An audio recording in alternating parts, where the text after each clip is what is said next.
বিসমিল্লাহির রহমানির রহিম। আসসালামু আলাইকুম। জয় বাংলা, আমার সোনার বাংলা, আমি তোমায় ভালোবাসি। 1971 সালের সেই 7ই মার্চের ভাষণের পর 265 দিন শেষে দেশটা স্বাধীন হয়। আমি সেই 1971 সালের রণাঙ্গনের যুদ্ধাহত একজন মুক্তিযোদ্ধা। 8 নম্বর সেক্টর, বেনাপোল বনগা, যেখানকার সেক্টর কমান্ডার ছিলেন শেষ অংশ মেজর মঞ্জুর সাহেব। আগস্ট 1971 হতে এপ্রিল 1972 পর্যন্ত সেই মেজর মঞ্জু সাহেবেরই নামকরণ মাইনর ফ্রিডম ফাইটার বা বাচ্চা মুক্তিযোদ্ধা। আমি সেই মাইনর ফ্রিডম ফাইটার গ্রুপের আর কি এম শাহজাহান আলী গোলদার, MFF শ্রেষ্ঠ, এইটা মেজর মঞ্জু সাহেবেরই নামকরণ করা। অতপর আর কি আমি তো সেই যুদ্ধ করতে যেয়ে একদিন ওই যে মোটরের গুলার শব্দে গাছে উঠে ওই রাজাকারদের, খান সেনাদের জিপ গাড়ি, গুলাগুলির স্থান, রাজাকারদের অবস্থান এইটা দেখে জানানোর জন্যই আর কি গাছে উঠি। মোটরের গুলার শব্দে, শব্দ দূষণে আমি ওই গাছে বেঁধেছিলাম 2 ঘন্টা কাল। তারপর থেকে আমার এই বাম কানটা নষ্ট, এখনো নষ্ট। মিলিটারিদের হাসপাতাল ঢাকা CMH বলে দিয়েছে কানটি আর ঠিক হবে না। এখান থেকে আমি আর সহ্য করতে পারছি না। ইতিমধ্যে আর কি এই যে বাংলাদেশের যা কিছু ঘটছে, অক্টোবর মাসে যখন মাননীয় উচ্চতর আদালত হতে এবং মাননীয় প্রধান উপদেষ্টা বললেন যা কিছু বলার আছে লিখিত জানান। আমি আজ আমার এখানে এই যে উপস্থাপনা হচ্ছে 15, 16, 17, 18 4টি উপস্থাপনা। ইতিপূর্বে 29 আগস্ট থেকে এই গতকাল পর্যন্ত আর কি আমি 14টি উপস্থাপনা করেছি, যার ভিতরে আর কি ইতিপূর্বেকার ওই যে যখন যেটা বাংলাদেশের 18 কোটি জনগণের আর কি সম্পদ, যেটা বঙ্গবন্ধু এই যে মেমোরিয়াল ট্রাস্ট, বঙ্গবন্ধু জাদুঘর এবং ওই যে 32 নম্বর সুধা সদনটি ডক্টর MA ওয়াজেদ সুধা মিয়া, অর্থাৎ বঙ্গবন্ধুর জামাতা কিনা আমি জানি না, ডক্টর MA ওয়াজেদ মিয়া এই সাবকন্টিনেন্টের একজন প্রতিষ্ঠিত প্রতিযশা, এই যে হাইড্রোজেন বোমা বানানোর মতো শক্তি ক্ষমতাটা ব্রেনে রাখতেন এবং রূপপুর পারমাণবিক কেন্দ্র যেটা আর কি এর বুদ্ধিদাতাটাও ডক্টর MA ওয়াজেদ মিয়ার। যেখানে বলা হচ্ছে 65 কোটি টাকা নিয়ে পালিয়েছে পূর্ববর্তী সরকার সেই রূপপুর পারমাণবিক কেন্দ্রের। এখানকার এটা প্রজেক্টের আর কি উন্নয়ন বাজেটটা হইল 80,000 কোটি টাকা। তো যদি 65,000 কোটি টাকা এইটা নিয়ে পালাই, তারপরে 15,000 কোটিতে যদি আমরা বিদ্যুৎ পাই, আমি একজন মুক্তিযোদ্ধা হিসাবে আমার এত খোঁচাখুচি দরকার নাই। আমি বলেছি উপস্থাপনায় আর কি ওই ঠিকানা দেন। এখানকার যারা বলছে, যেমন দেবপ্রিয় বাবু কিন্তু এখন আর ওই তার পদটাই নাই। ভেবেছিল আর কি যে ওই 80,000 কোটি টাকা রূপপুর পারমাণবিক বিদ্যুৎ কেন্দ্র থেকে নিয়ে পালিয়েছে শেখ হাসিনার পরিবার, এইটা বললেই বুঝি আমাকে উপদেষ্টা করবে। শেখ হাসিনা যেটা দেবপ্রিয় বাবুই একজন এই যে লেখাপড়া, এডুকেশনের বৈষম্য, উনি ওই যে ধানমন্ডির থেকে ম্যানেজমেন্টের ওপরেই আর কি তার একটি পোস্ট গ্রাজুয়েশন ডিপ্লোমা আছে, MPhil না PhDও না, ডক্টরেট তো করেনও নাই, অর্থবিধি নীতিবিদও নন ডক্টর দেবপ্রিয় ভট্টাচার্য এইরকম আর কি। এখন ঢাকা বিশ্ববিদ্যালয়ের যিনি ভাইস চ্যান্সেলর, যে কারণে যা হওয়ার তাই হচ্ছে আর কি। ইনার একটাই এই যে ঢাকা বিশ্ববিদ্যালয়ের ভাইস চ্যান্সেলর একটাই যোগ্যতা, উনি জামাতের রোকন, অর্থাৎ জামাতের কেন্দ্রীয় সুরা বোর্ডের সদস্য। এই যে জামাতের যিনি সভাপতি শফিকুর রহমান, ইনি হচ্ছেন ওই গাছগাছড়ার আর কি হারবাল ডাক্তারি পড়েছেন আর কি। উনি এখন এই জায়গাটাই এই যা করছেন, জাসদ ছাত্রলীগ করা শফিকুর রহমান, আওয়ামী লীগ করা শফিকুর রহমান, এখন জামাত ইসলামের এই যে ঘাড়ের উপরে চেপে জামাতের পথটাই বাগিয়ে নিয়েছে। জামাত এখন কোনো রাজনৈতিক সংগঠনও না, তাদের প্রতীকও নাই, তাদের এইটা এই রাষ্ট্রের মামলা চলছে। মামলা চলার পরে ইতিমধ্যে আর কি সামরিক আইন প্রধান এই যে শফিকুর রহমানকে ডেকে নিয়ে বলে দিয়েছেন, যেহেতু now we are under martial law, 18 crore people and state, এখন কোনো কর্মকাণ্ডটাই করা যাবে না। তো সেই জায়গাটাই আর কি আমি এখান থেকে সহ্য করতে না পেরে আর কি আমি এখানে এখন যে উপস্থাপনাগুলো করব সেইটাই হচ্ছে এই জায়গায় www.dailynewsstar.com, আমার যেটা ডেইলি নিউজ স্টার ইংরেজি সংবাদপত্রের অনলাইন নিউজ পোর্টাল। আমাদের যেটা IPTV, NSTV, S Ali Goldar. আমার এই বঙ্গবন্ধু ডিজিটাল স্টুডিও 1993 সাল থেকে। এবং এই যে নিউজ স্টার ভবন আমাকে যখন 7 আগস্ট এখানে মেরে ফেলার জন্য আসে, আমি মুক্তিযোদ্ধা বলে, তখন আর কি আমার সাংবাদিকরা, মহল্লার লোকজন আমাকে বাঁচায়। এবং আমি তারপরে আর কি আমার এই নিউজ স্টার ভবনটি আমার ছেলে হাফেজ মাওলানা শাহজালাল গোলদারের নামে আমি লিখে দিয়েছি একটা অংশ, আর একটা আমার স্ত্রীর নামে, আর একটা অংশ আমার ভাইদের নামে আর কি। এইটা আমি দিয়েছি বলেই আর কি, যাই হোক আল্লাহ তাআলা হেফাজত করছে আমার এই আরামবাগ মতিঝিল এলাকার সাধারণ মানুষ। এখানে কিন্তু বিএনপি এবং জামাতের ঘাঁটি বলা হয় আর কি, আরামবাগ ফকিরাপুলকে আর কি। সেই জায়গাটায় আমি বসবাস করি এবং এই আমার এলাকার এই ভাইদের প্রতি আমার অসীম কৃতজ্ঞতা। কারণ এই যে তৃতীয় পক্ষ আমার বাড়িতে এসে আমার ছেলেকে, আমার মেয়েকে, আমার স্ত্রীকে, আমি তো এই জায়গায় অক্টোবর মাস হাইকোর্ট থেকে আদিষ্ট হওয়ার আগ পর্যন্ত আমি একরকম পালিয়েই ছিলাম। তো সেই জায়গাটায় আর কি যখন হাইকোর্ট আদেশ দিলেন মুক্তিযোদ্ধাদের নিয়ে মন্তব্য নয়, 18 কোটি জনগণের কার ছবিকে কোথায় রাখবে, এটা 18 কোটি জনগণের মানবাধিকারের রাইট, ধর্মীয় মূল্যবোধের রাইট।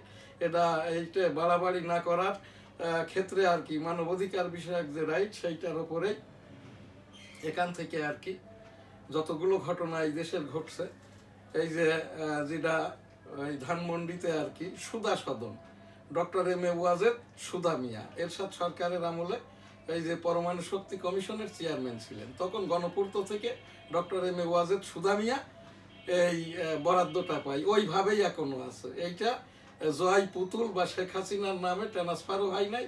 এটা এই নেই যে আক্তার হোসেন আর কি ব্যক্তিগত হয়তো কোনো শত্রুতা শেখ পরিবারের সাথে ছিল, এই জন্যই আর কি এই দুদক মহাপরিচালক, ইনি তো হচ্ছেন সহকারী পরিচালক, পরিচালক সচিব, মামলা মকদ্দমার খোঁজ খবর নেবেন। উনি হচ্ছেন মহাপরিচালক, মানে পরিচালকদের পরিচালক, প্রশাসনিক, রাষ্ট্রীয়, আইনগত। কিন্তু উনি আর কি সহকারী পরিচালক, কেসের রায়ও হচ্ছেন, আবার কোর্টে যাচ্ছেন, হাজিরা দিচ্ছেন, মনে করেই দিচ্ছেন। এই আক্তার হোসেন, তার এখানে মহাপরিচালক হওয়ার মতো এডুকেশনাল ব্যাকগ্রাউন্ড, রাষ্ট্রীয় ব্যাকগ্রাউন্ড, মহাপরিচালকের পদে থাকার মতো যোগ্যতা, অভিজ্ঞতা, ওরিয়েন্টেশন করা, বিদেশ থেকে ট্রেনিং প্রাপ্ত, দেশের ওপরে সুদ ঘুষের ওপরে, সচিবদের ওপরে এই যে মোহাম্মদ আক্তার হোসেন, এনার ভোকালিকটাই স্পষ্ট না, অর্ধেকটা কথা বলে আর এটা হবেই এইরকম আর কি। জামাত ইসলাম যারা করে তাদের ওই অর্ধেকটা ভিতরে রাখে।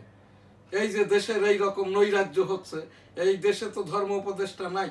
আমি এখান থেকে উপস্থাপনা করেছি ধর্ম উপদেষ্টার পদ আর বাণিজ্য উপদেষ্টার পদটি মাননীয় প্রধান উপদেষ্টা ডক্টর মোহাম্মদ ইউনুস মহোদয় আপনি কুক্ষিগত করেন, আর তা না হলে কিন্তু বিপদে পড়ে যাবেন আর কি। এই যে শেখ বশির যতদিন আপনার এই বাণিজ্য উপদেষ্টা থাকবে, আপনারা ওই চাল, ডাল, ডিম, গম, ভুট্টা, ছোলা, সোয়াবিন তেল এগুলো পাবেন না। এগুলোই বিদেশ থেকে আসছে। এই বশির, শেখ বশির এলসি কিনে নিচ্ছে, নিয়ে জাহাজেই মজুত করছে, আর এই জায়গাটাই বলবে আগামীকাল থেকেই দাম কমবে। এটা কমবে না। শেখ বশিরের বাবা যে শেখ আকিজউদ্দিন, শেখ আকিজউদ্দিন আমার বাবার বন্ধু। আমার বাড়িটা বেনাপোল সিটির গোলদাস সিটিতে। এই গোলদাস সিটির পাশেই টেন্ডু পাতার বিড়ির হাট বসতো। ওখান থেকে আর কি ওই যে আকিজ মিয়া বিড়ির পাতা কিনে আনতো, সেখান থেকে আজকের এই আকিজ গুরু। আমি একদিন আকিজ মিয়াকে বলেছিলাম, চাচা কি করলে আপনার মতো ধনী হওয়া যায়? আমার আব্বা সাথে ছিল তখন। আকিজ মিয়া এই আমার আব্বাকে ইশারা করলেন, আমার আব্বা আমাকে বলছে যে তুই থাম। তখন আকিজ মিয়া বললেন যে আমাদের তো ডজন ডজন ছেলে মেয়ে গোলদার সাহেব। আমার আব্বার নাম মরহুম যুদ্ধাহত মুক্তিযোদ্ধা হাজী মধু গোলদার। যে গোলদার সাহেব, ছেলে মেয়ে তো আমাদের ডজন ডজন, আপনার এই ছেলেটার দিকে খেয়াল রেখেন। আজকের সেই শেখ বশিরের ভাই কিন্তু শেখ আপিল উদ্দিন, এই যে আমার যশোর 1 ন্যাশনাল 85 কনস্টিটিউয়েন্সির সংসদ সদস্য ছিলেন। তো এই জায়গাটায় আর কি শেখ বশির শুনেছি আর কি 500 কোটি টাকা জামাতকে ইয়ানত দিয়ে আর কি এই বাণিজ্য উপদেষ্টার পদটি কিনেছেন। এখান থেকে দ্রব্যমূল্য কমার কোনো কারণটাই নাই। তো সেই জায়গাটাই আর কি এই সেই সুদা সদর ডক্টর M.A. ওয়াজেদ মিয়ার নামে এখনো বরাদ্দ 32টা আর কি। ওই সেই 80-র দশকে এই তৎকালীন আওয়ামী লীগ সভাপতি শেখ হাসিনা এই দেশের 18 কোটি জনগণের হেরিটেজ হিসেবে এবং ওই বঙ্গবন্ধু জাদুঘরটাকে আর কি 18 কোটি জনতার আর কি এটা জাদুঘর হিসাবে আমাদেরকে দিয়ে দিয়েছে। তখন দেশের জনগণের সংখ্যা ছিল 14,25,00,000। সেই 14,25,00,000কেই আর কি কিন্তু ট্রাস্ট করে দেওয়া, এবং এই এই যে যেটা এই বঙ্গবন্ধু মেমোরিয়াল ট্রাস্ট অর্থাৎ বঙ্গবন্ধু জাদুঘর, এবং এখান থেকে যে অ্যাকাউন্টে বলছে 120টা অ্যাকাউন্টে 650 কোটি টাকা, বঙ্গবন্ধু মেমোরিয়াল ট্রাস্টের অ্যাকাউন্টেই আছে 600 কোটি টাকা। এইটা কিন্তু ট্রাস্টি কর্তৃক পরিচালিত হয়, এটা আমাদের সম্পদ, রাষ্ট্রের সম্পদ। এই যে মোহাম্মদ আক্তার হোসেন আর কি উনি চুলকায়েছেন, উনাকেই মলম লাগাইতে হবে। এইটা কিন্তু এই দেশের এই জামাত ইসলামের কাজই হচ্ছে এইটা, চুলকায়ে ঘা করে দেওয়া, এরপরে পালিয়ে যাওয়া। এই জায়গাটায় আমি কেন বলতে পারছি, আমি ছাড়া আর কেউ বলতে পারবেই না আর কি। আমি সেই ডক্টর এম এ ওয়াজেদ মিয়ার সাথে 1992 সালে প্রতিষ্ঠা করা যে বঙ্গবন্ধু আদর্শ মূল্যায়ন গবেষণা সংসদ, এইটা 1992 সালে প্রতিষ্ঠা করা। এর সভাপতি ছিলেন আমৃত্যু 2009 সাল পর্যন্ত doctor M A Wazed Miah. Doctor M A Wazed মিয়াই আমাকে এই গবেষণা কমিটির আহ্বায়ক করেছিল, এবং এই যে গঠনতন্ত্র কমিটিরও আমি এখানে সদস্য সচিব। তো এই জায়গাটাই ডক্টর এম এ ওয়াজেদ মিয়ার সাথে 1 দশক কাল আমি এই যে গবেষণা কর্মটা শিখতে যাই, তখনই জেনেছি আর কি এই যে সুধা সদনটি এই যে এরশাদ সরকারের আমলে আর কি ডক্টর এম এ ওয়াজেদ সুধা মিয়ার নামে আর কি এটা বরাদ্দ দেওয়া। এইটা ওই যে ডক্টর এম এ ওয়াজেদ মিয়ার পুত্রেরও না, কন্যারও না, স্ত্রীরও না। ডক্টর এম এ ওয়াজেদ মিয়ার কোনো ভাই ভগ্গরেরও না, বাপদাদারও না। এটা যেভাবে ছিল ওইভাবেই আছে। আমি যেহেতু এই জায়গাটায় গবেষণা করতাম, এইটা আমার আইডি কার্ড আর কি সুধা সদনের। ডক্টর এম এ ওয়াজেদ মিয়ার সাথে যখন আমি সংসদ ওখানে করতাম, আজকে আল্লাহর রহমত আলহামদুলিল্লাহ doctor M A Wazed Miah আমার এই আইডি পাসের কোনো মেয়াদ দেয় নাই। উনি বলেছিলেন আর কি এমন একটা সময় আসবে আর কি এই যে তার নিজের নাম, বাপের নাম, 14 গোষ্ঠীর নাম শুধু আওয়ামী লীগ শুনলেই হবে, এদেশে আর বাঁচতে দিবে না তৃতীয় পক্ষ। এখন যেটা চলছে আর কি মব কিছু না, ওই সেই উত্তরবঙ্গের মফিজরাই মব। মব মানে বোকা, কিন্তু এখানে পিটিয়ে যাদেরকে মেরে ফেলা হচ্ছে তাদেরকেই বলা হচ্ছে মব। কিন্তু না, মব বলতে কিছু নাই। আর এটা শুনতে জানতে বুঝতে চাই না, যেহেতু সুধা সদনটা doctor M A Wazed Miah এখন আর বেশি নাই। আমি তার পক্ষ হতে আর কি এই যে মাননীয় এখানকার আর কি আমি এই মাননীয় প্রধান বিচারপতি মহোদয় বরাবর এখান থেকে আর কি পার্ট অফ অ্যানেক্সার হিসাবে উপস্থাপন করে রাখলাম। কেউ যদি কিছু না করে তখন তো রাষ্ট্রপক্ষ একটা কিছু করবে, সেক্ষেত্রে আর কি এখান থেকে কেউ কি কিছু বলে নাই। এই যে উচ্চতর আদালত বা আদালত, এখানটায় আবেগের কোনো স্থান নাই। উচ্চতর আদালত চাই ডকুমেন্টস, নিচের আদালত চাই আলামত সহ বাদী বিবাদী সাক্ষী। তো এই জায়গাটাই আর কি আমি এখানে পার্ট অফ অ্যানেক্সার হিসাবে এই যে যেটা সুধা সদন ডক্টর এম এ ওয়াজেদ সুধা মিয়া, তার নিক নেম থেকে নিয়ে সুধা সদন, এটা এরশাদের সময় গণপূর্তের বরাদ্দকৃত ভবন, এখনো ডক্টর এম এ ওয়াজেদ মিয়ার নামে।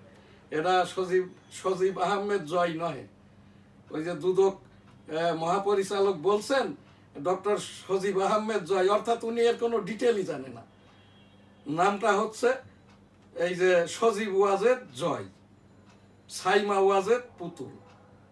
ডক্টর এম এ ওয়াজেদ সুধা মিয়া নয়, doctor M A Wazed Miah, সুধা মিয়া তার ডাক নাম। বাড়িটা হইল রংপুরের পীরগঞ্জে ফতেপুর। একটি বধিষ্ণু পরিবারে ডক্টর এম এ ওয়াজেদ মিয়ার জন্ম। তো সেই রংপুরে বহুবার গিয়েছি, ফতেপুর ডক্টর ওয়াজেদ মিয়ার বাড়িতে। এই ডক্টর ওয়াজেদ মিয়াই বলতেন আর কি এমন একটা সময় আসবে এই দেশটাই মুক্তিযোদ্ধা বললে তার পরিবার সহ ভিটে মাটি 14 গোষ্ঠীর, ওই যেরকম আমাদের মাননীয় প্রধান উপদেষ্টা ডক্টর মোহাম্মদ ইউনুস মহোদয় বলেছেন শেখ পরিবারের এই যে এই মাটিতে বাড়ির কোনো জায়গায় ঘুঘু চড়াই দিব আর কি।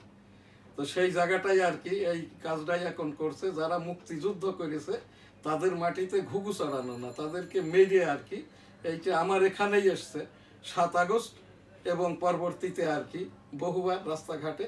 এখনো আমি অফিসটা খুলি না। আমি এই যে শুধুমাত্র আমার মেয়েটা তো ডাক্তার সুমাইয়া, আমার এই যে বড় ছেলে অর্থাৎ মেয়ের জামাই মিলিটারির একজন পদস্থ কর্মকর্তা আর কি। তো তো এই জায়গাটাই আর কি তারাও আমাকে বলছে যে এইটা আব্বু আপনার তো শরীরটা ভালো না, অফিস আদালত করার দরকার নেই। তারপরেও আর কি যেহেতু আমি এইটা জানি, এই দেশের আর কেউই জানে না যে সুধা সদনটা এটা doctor M A Wazed Miah. তো এই জায়গাটায় আমি মাননীয় প্রধান বিচারপতি বরাবর পার্ট অফ অ্যানেক্সার হিসাবে উপস্থাপনা করে রাখলাম এম শাহজাহান আলী গোলদার 1971 সালের রণাঙ্গনের 265 দিনে যুদ্ধাহত মুক্তিযোদ্ধা মেজর মঞ্জুর রহমান 8 নম্বর সেক্টরের সেক্টর কমান্ডার, যেটা আমাদেরকে মাইনর ফ্রিডম ফাইটার। এবং আমি এখানটার মেজর মঞ্জু সাহেব আর কি তার অস্ত্রপাতি সমর্পণ করেন 1972 সালের এপ্রিল মাসে। সেই মেজর মঞ্জু সাহেবেরই আর কি যেটা আমার এখানে বলে গেছেন আর কি MFF শ্রেষ্ঠ, যেরকম বীর শ্রেষ্ঠ আছে মুক্তিযোদ্ধার, আমরা তো মাইনর। এই কারণে আমি এম শাহজাহান আলী গোলদার যুদ্ধাহত মুক্তিযোদ্ধা এম শাহজাহান আলী গোলদার MFF শ্রেষ্ঠ আজকে আমি মাননীয় প্রধান বিচারপতি বরাবর এবং কপি উপস্থাপন করে রাখছি মাননীয় রাষ্ট্রপতি বাংলাদেশ, মাননীয় প্রধান উপদেষ্টা গণপ্রজাতন্ত্রী বাংলাদেশ সরকার। এখানে আর কি আরেকটি যে উপস্থাপনা আমার এখানে, এইটা তো গেল 14 নম্বর 15 নম্বর উপস্থাপনা, যেটা মাননীয় প্রধান বিচারপতি গণপ্রজাতন্ত্রী বাংলাদেশ সরকার, প্রাপক মাননীয় রাষ্ট্রপতি, প্রাপক মাননীয় প্রধান উপদেষ্টা প্রসঙ্গে। এই যে সুধা সদনটা তো গেল 15 নম্বরের। এরপরে হচ্ছে আমার এখন যেটা উপস্থাপনা 16 মাননীয় প্রধান বিচারপতি বাংলাদেশ কপি মাননীয় রাষ্ট্রপতি বাংলাদেশ, কপি মাননীয় প্রধান উপদেষ্টা গণপ্রজাতন্ত্রী বাংলাদেশ সরকার। প্রসঙ্গ 32 নম্বর ধানমন্ডি এবং সংশ্লিষ্ট ভবন সমূহ 18 কোটি জনগণকে তৎকালীন 80 দশকে এই যে আওয়ামী লীগ সভাপতি আর কি বঙ্গবন্ধু মেমোরিয়াল ট্রাস্ট জাদুঘর এবং অন্যান্য ভবনগুলো গবেষণাগার এবং ট্রাস্ট হিসাবে ট্রাস্টিদেরকে 18 কোটি জনগণের পক্ষে বুঝাই দিয়েছেন। এখনো ট্রাস্টি কর্তৃক পরিচালিত হয়।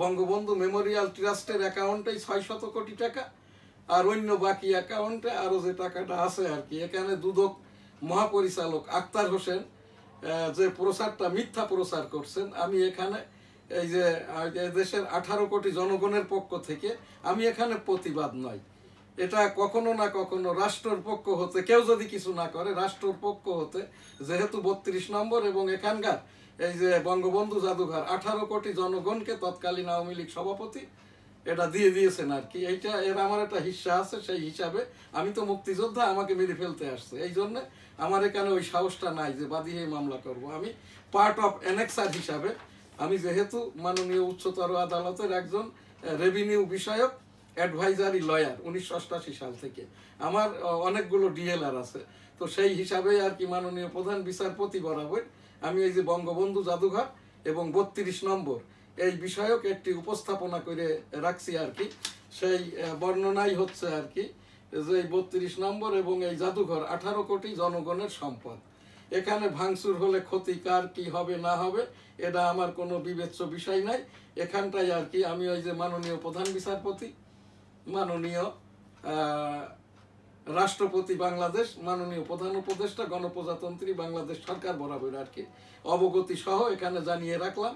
এই যে বঙ্গবন্ধু মেমোরিয়াল ট্রাস্ট এখানকার সম্পদ, নগদ টাকা পয়সা, অ্যাকাউন্ট এগুলো এবং এই যে ট্রাস্টি দ্বারা পরিচালিত হয় এবং এখানকার যেটা গবেষণা সংসদ সহ অন্যান্য যেগুলো আছে এগুলো 18 কোটি জনগণের সম্পদ। আমি 18 কোটির একজন হিসাবে মাননীয় উচ্চতর আদালত বরাবর এখান থেকে আমি এটা এই যে পার্ট অফ অ্যানেক্সার হিসাবে উপস্থাপন করে রাখলাম। আমি এম শাহজাহান আলী গোলদার 1971 সালের রণাঙ্গনের 265 দিনের মুক্তিযোদ্ধা। আমার সেক্টরটা ছিল 8, সেক্টর কমান্ডার মেজর মঞ্জুর রহমান, বনগা বেনাপোল রণাঙ্গনের যোদ্ধা আমি। সেইটাই এখানে আমার আজকের যে এই 17 নম্বর উপস্থাপনা 17 2025 11/3/2025 মাননীয় প্রধান বিচারপতি, মাননীয় রাষ্ট্রপতি বাংলাদেশ, মাননীয় প্রধান উপদেষ্টা গণপ্রজাতন্ত্রী বাংলাদেশ সরকার।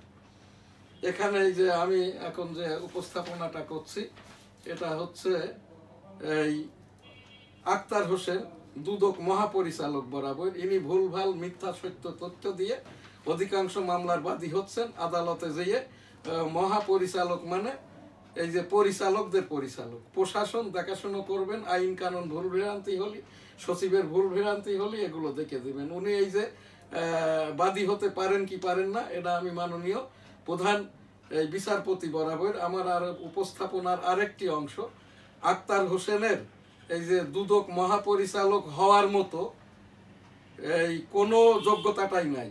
বয়স, শিক্ষা দীক্ষা, বিদেশি ট্রেনিং, সুদ ঘুষ নির্মোহ কোনোটাই মোহাম্মদ আক্তার হোসেন নন। সকল কিছুর সাথেই তিনি জড়িত। আর এখন এইটা আর কি সংবিধানকে, রাষ্ট্রকে, রাষ্ট্র we are under martial law and interim government.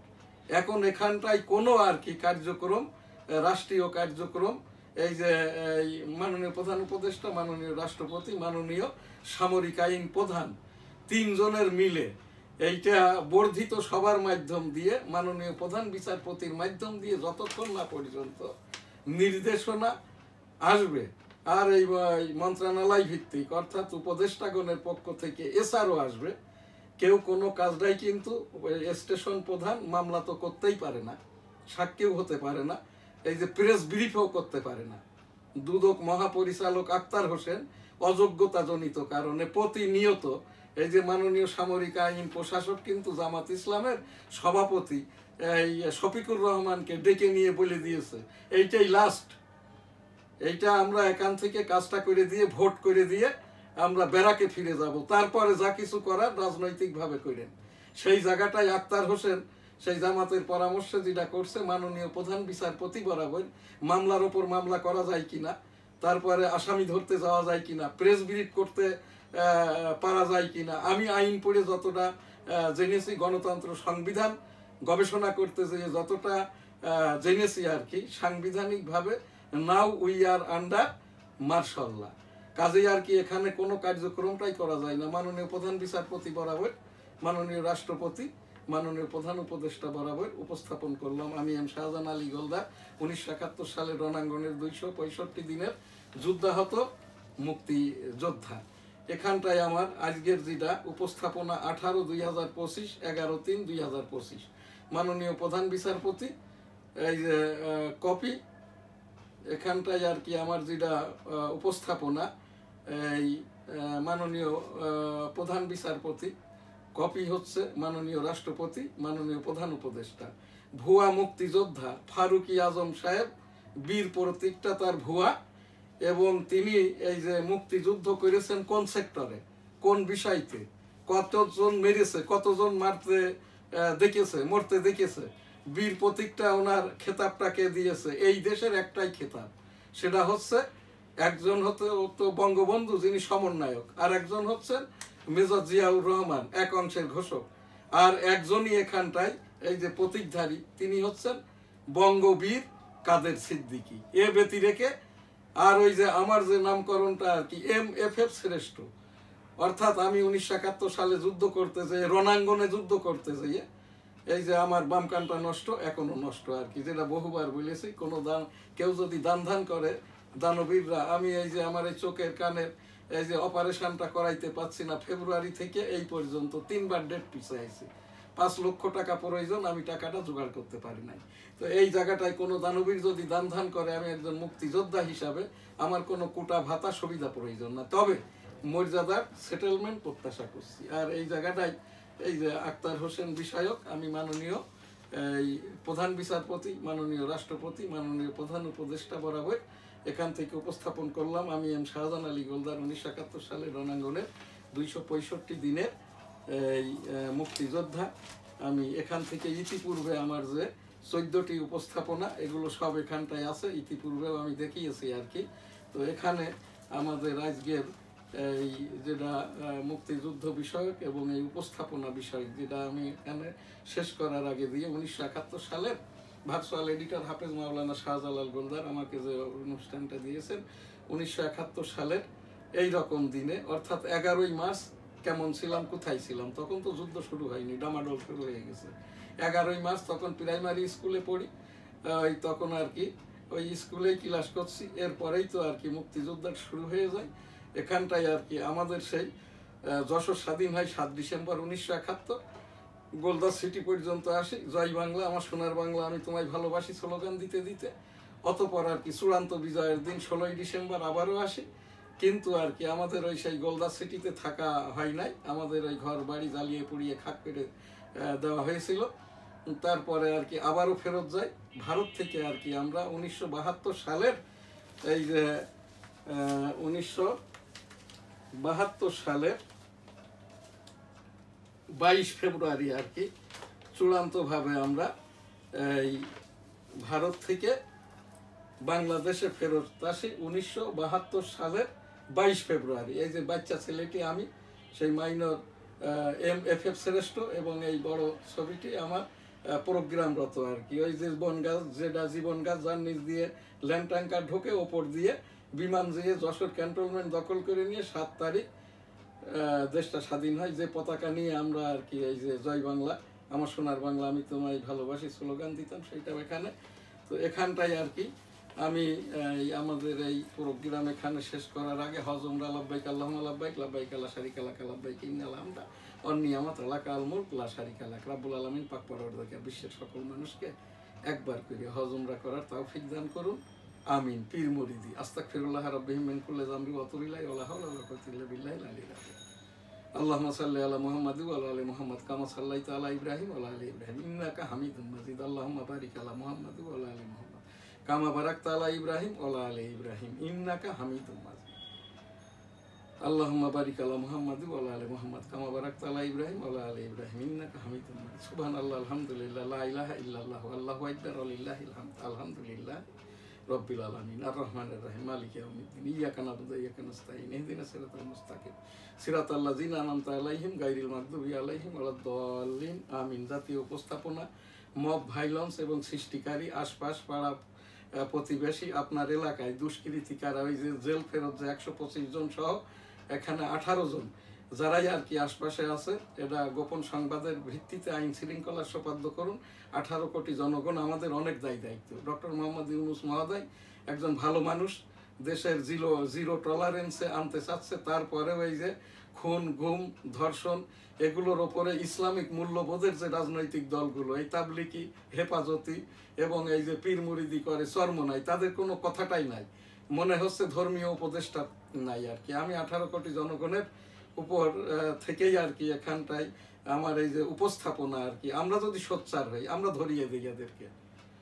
এই যে ডেঙ্গু এবং কোভিড সতর্কতায় থাকুন।